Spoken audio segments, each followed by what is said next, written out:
Thank you very much. Oh, George, how young we were. Like the students here watching us tonight.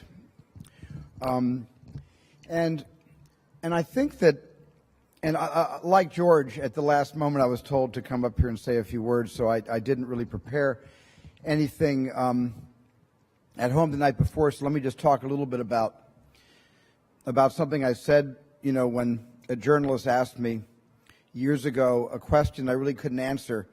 They said, what do you do? Why do you do this? And I don't know where it came from, but I sort of turned to the journalist in a flip kind of way. I said, I dream for a living. Years later, I realized, well, that's exactly what I do. I dream for a living. This is what I've done all my life. This is what I wanted to do with my life. And yet, I never really had a career plan. We all have plans. We all make plans. It sometimes starts when you have to declare a major. And I, of course, was at a college that didn't have the major that I would have declared, which was film and television. So I was an undeclared major. I majored in English because my father told me I needed a fallback career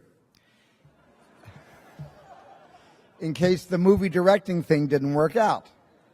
And he said that if you major in English, you can teach. And teaching is a noble profession, something that I have come to understand is maybe the noblest profession in the world today. Teachers perhaps are also the most underpaid heroes in the world today.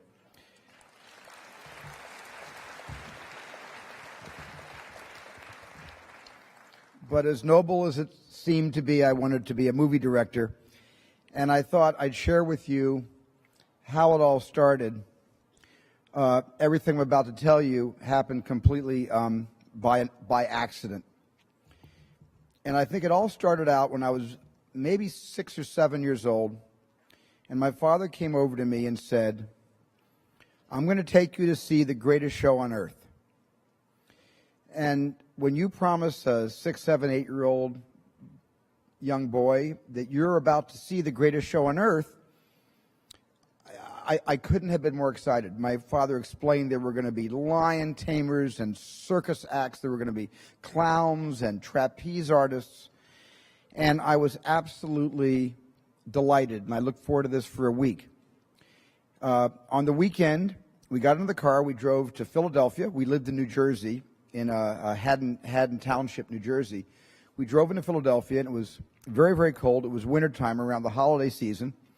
And we stood in a very long line, I remember, against a solid red brick wall for what seemed like hours. I think we actually stood in line for about 2.5 hours. The line just inched forward. I didn't quite understand. I was waiting to see the tent, and there was not a tent. There was a brick wall. We walked into some rather large doors, and we walked into a very kind of a dimly lit room. I remember the room had a lot of pink and purple lights, and the ceiling looked like a church. It was a lot of Rococo carvings. There wasn't any kind of iconic symbology in the room, but it felt like a place of worship, and a little bit like our synagogue, actually. And I still didn't quite understand about the greatest show on earth. And I sat down in some seats, and they were all facing forward, not bleachers but seats. It was a large red curtain. I'll never forget this. And the curtain opened, the lights went down, and a dimly lit image came on the screen, and it was flickering, and it was kind of grainy because we were sitting way in front. And suddenly I realized that my father had lied to me and had betrayed me, and had taken me to a circus that wasn't a circus. It was a movie about a circus, and I had never seen a movie before. That was the first movie I ever saw, Cecil B. DeMille's The Greatest Show on Earth. I had never seen a motion picture before. I had seen a lot of television because my dad was an electrical engineer, and in his spare time, when he wasn't working for RCA, he was repairing the early television sets of the early 50s. So I knew television, but I didn't know movies. That was my first movie experience. And I think the feeling of disappointment and regret and betrayal lasted only about 10 minutes.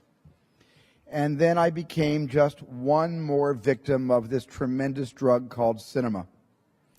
And I was no longer in a theater. I was no longer in a seat. I wasn't aware of the surroundings. It was no longer a church. It was a place of equal devotion and worship, however. I became part of an experience. And I became part of the lives of a lot of people that I never would meet, and I would only get to know in this one story, but that became my life. Now, in the center of this movie, if any of you remember the Cecil B. DeMille film, Greatest Show on Earth, there's a tremendous train wreck where a train speeding along the tracks is encountered by a car, a person trying to stop the train to flag down the train, and the train hits the car flips over the top of the engine, and the train goes off the tracks, and there's a tremendous disaster where all the cars pile up. It was a special effect sequence. Later, I learned it was a miniature train, but it was as real as I've ever seen anything in my life. It was the greatest disaster I ever beheld, and for me, it began my interest not in making movies, but in asking my dad to get me a Lino electric train. So I went from wanting to become part of this incredible experience to wanting to own my first electric train. And that holiday season, my dad got me my first Lionel engine and a little coal car and a caboose and a few passenger cars. And the next year, I asked for the same thing. I said, I'd like another engine. So I had 2 trains.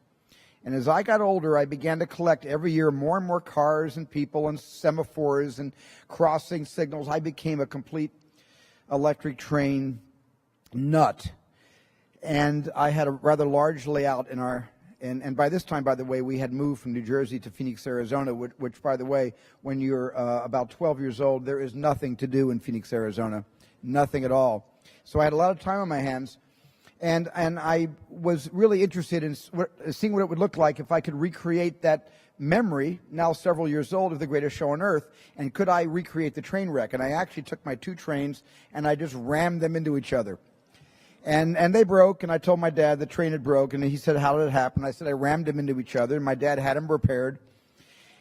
And the next week, I crashed my trains into each other again, and the other train broke. And my dad said, look, I'm going to take the train set away if you crash these things into each other one more time. You're not going to have trains anymore. But there was something about whatever the primal sense of wanting to destroy something because of that movie, whatever got into me, I needed to see those trains crash into each other. And so I also didn't want to lose my train set.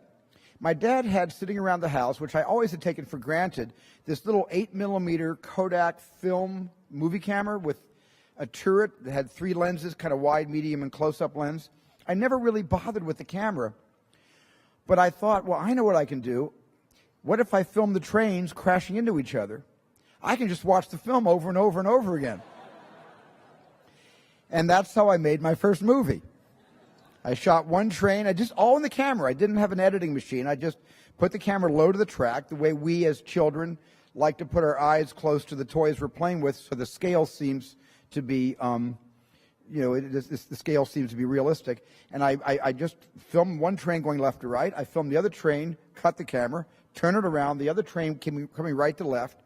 And intuitively, I figured out if I put the camera in the middle and they met in the middle, I'd have my train wreck. Well, that's exactly what I did. Luckily, the trains didn't break, but I looked at that film over and over and over again. And then I thought, I wonder what else I could do with this camera. And that's how it began. And that's how I became a director. And the first time I sensed that an audience was kind of agreeing with my choice of profession was when I was a Boy Scout, and I went out for the photography merit badge, and I wanted to, and the requirement in the merit badge simply said you have to tell a picture with still photographs. Our still camera broke. I went to the scoutmaster. I said, can I tell a story with our home movie camera? He said yes, to fulfill the requirements for the merit badge. And I made a little Western called Gunsmog. And I'm really dating myself because, of course, James Arness and Gunsmoke was all the rage on television in those days. And I made this little Western with my sisters and my friends and my next door neighbors and some of the Boy Scouts. And everybody had cowboy suits because we lived in Arizona, my goodness, you know. And so we all brought our cowboy suits out. And I made this little Western movie and showed it to the Boy Scout troop on a Friday night when we had a meeting. And they went ballistic. They were screaming and clapping and laughing, both with and at the movie. I didn't care. It was a response. And the response set me on fire. It absolutely set me on fire. And I never wanted to live without some kind of affirmation, some kind of collective feedback. And maybe that's why my early movies were all about you. My early movies were all soliciting you, making you my partners, thinking about you behind the camera, thinking what would turn you on, what would get you excited, what would make you laugh, what would make you scream. How could I create suspense out of whole cloth when that darn shark never worked? And you were my partners. My audience, you know, I collaborated with you and you collaborated with me. And I think the beginning of my career, I had this wonderful experience. And the thing I really want to emphasize is I didn't have a choice. I didn't have a choice. When you have a dream and the dream isn't something you dream and then it happens. The dream is something you never knew was going to come into your life. Dreams always come from behind you, not right between your eyes. It sneaks up on you. But when you have a dream, it doesn't often come at you screaming in your face, this is who you are. This is what you must be for the rest of your life. Sometimes a dream almost whispers. And I've always said to my kids, the hardest thing to listen to, your instincts, your human personal intuition, always whispers. It never shouts. Very hard to hear. So you have to, every day of your lives, be ready to hear what whispers in your ear. It very rarely shouts. And if you can listen to the whisper, and if it tickles your heart, and it's something you think you want to do for the rest of your life, then that is going to be what you do for the rest of your life, and we will benefit from everything you do. Thank you very much.